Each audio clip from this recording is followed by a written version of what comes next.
மதுரையிலேருந்து சென்னை நோக்கி காரில் என் ஃபேமிலியோட வந்துட்டுருக்கேன். ஃபாஸ்ட் லைனில் ஒரு மாடு அடிபட்டு கிடக்கு. அதை சடனாக பார்த்த உடனே நான் காரை ஸ்லோ டவுன் பண்ணி ஓரமாக நிப்பாட்டிட்டு அப்போ தான் யோசிக்கிறேன், இந்த மாடு மேலே வேறு ஏதாவது காரு இடிச்சிடக்கூடாது அப்படின்னு சொல்லி யோசனால பக்கத்தில் இருக்க யூ டர்ன் பண்ணி காரை அந்த மாடுக்கு பேரலாக நிப்பாட்டு வந்து என்ன ஆகுதுன்னு பார்க்க வரேன். அப்போது அந்த மாடை இடித்த காரு ஒரு புது வெஹிக்கிள். இவங்க வேகமாக வந்து அந்த மாடு மேலே அடித்தாங்களா, இல்லை வேகமாக வந்துட்டு இருக்க மாடு குறுக்க வந்து விழுந்துருச்சாங்கிறது தெரியல.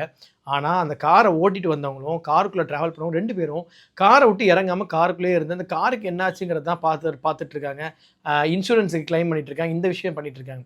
ஆனால் அந்த மாடு அடிபட்டு போய் ஒரு ஃபாஸ்ட் லைனில் உட்காருக்கு. அடுத்து ஏதாவது வெஹிக்கிள் வந்து இடிச்சிடக்கூடாதுலாம் அவங்க நினைக்கவே இல்லை. அவங்க காருக்கு ஏற்பட்ட சேதத்தை மட்டும் பார்த்து கவலைப்பட்டுருக்காங்க. என் காரை ஓரமாக நிப்பாட்டு அந்த மாடை எப்படியாச்சும் அந்த இடத்துலேருந்து அப்புறப்படுத்தணும்னு நினைக்கிறேன்.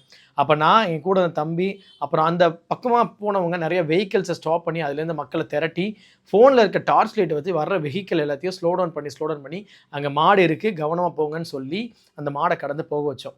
அது மிகப்பெரிய சைஸில் இருந்தனால அந்த மாடை எங்களால் அப்புறப்படுத்த முடியல.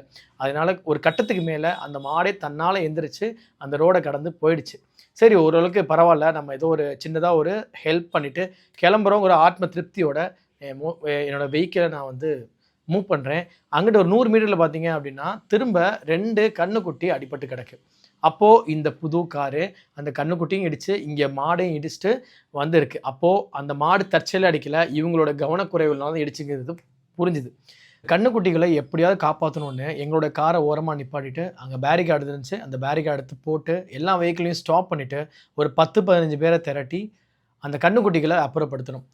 இதுலேருந்து நான் தெரிஞ்சுக்கிட்டது என்ன அப்படின்னா, அந்த இருட்டுற வேலையில் நிறைய பேர் கார் வந்து ஒரு 100 அடி தூரத்தில் கூட அவங்களோட விஷன் இல்லவே இல்லை.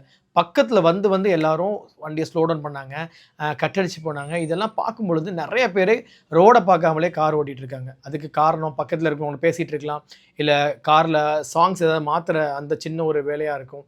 உங்களுடைய சின்ன கவனக்குறைவு ஒரு மிகப்பெரிய இம்பேக்டை கொடுக்கும். அதனால் கவனமாக காரை ட்ரைவ் பண்ணுங்கள். அதே சமயத்தில் நீங்கள் ரோட்டில் போயிட்டு இருக்கும்போது ஏதாவது ஆக்சிடென்ட் நடந்துச்சு அப்படின்னா உங்களோட காரை ஓரமாக சேஃபாக நிப்பாட்டிட்டு உங்களால் முடிஞ்ச ஹெல்ப்பை பண்ணிவிட்டு அந்த இடத்தோட கிராஸ் பண்ணுங்கள். இந்த நிகழ்வு பற்றின விஷயங்களை கமெண்ட் பண்ணுங்கள். நன்றி.